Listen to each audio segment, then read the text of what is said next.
Στην ψυχολογία του 12ήμερου, πέρα από τη θρησκευτική κατάνοιξη, διακρίνεται και κάποιος διονυσιασμός.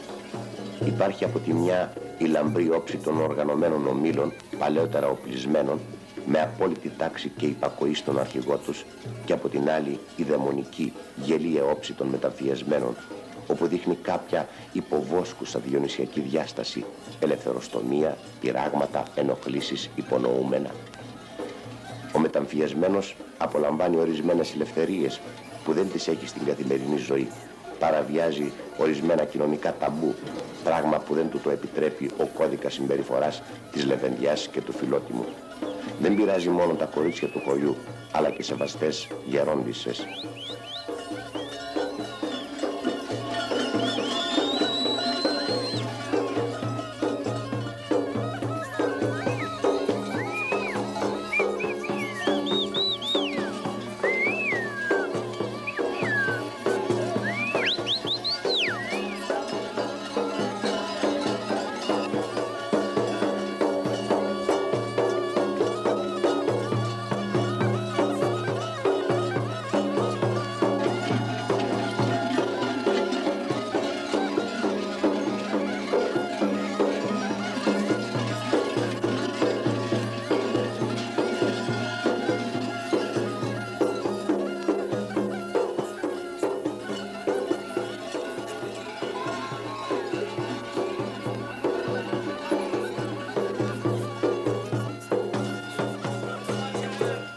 Από το κινηματογραφημένο υλικό προβάλλει ξεκάθαρα και ένα άλλο στοιχείο. Η ένταση όλων των βιωτικών εκδηλώσεων του Ζιν κατά την περίοδο αυτή, σαν να θέλουν οι ζωντανοί να αποδείξουν στους νεκρούς πως ζουν, σαν να αμήνονται ενάντια στην παρουσία των ψυχών στο δικό τους κόσμο.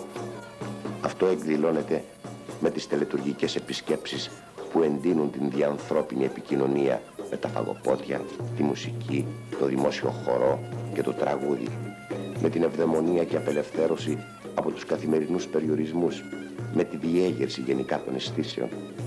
Το πανδαιμόνιο των μεταφιεσμένων με κουδούνια και κυπριά πρέπει να ξυπνήσει και τη βλάστηση που βρίσκεται σε χειμερή ανάρκη και να διώξει τα βλαπτικά δαιμόνια.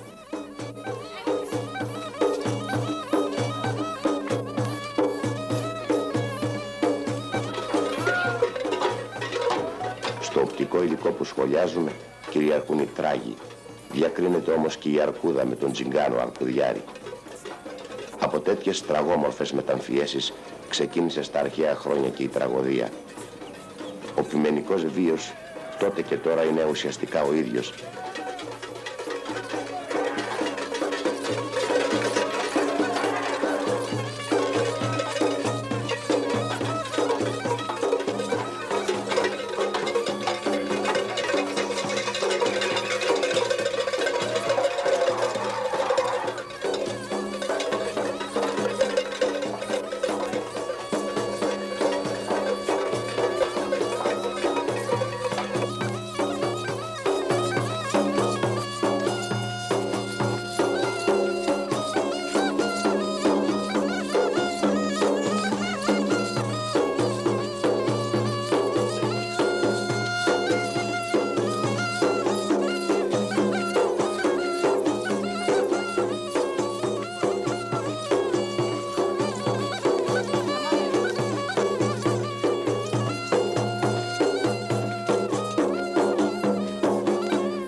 Άλλα στοιχεία των δρομένων φαίνεται πως προέρχονται από τις διαπομπεύσεις των εγκληματιών στο Βυζαντινό υπόδρομο. Το μαύρισμα με στάχτη, η βομολουχία, το κρέμασμα κουδουνιών, το γαϊδορογύρισμα,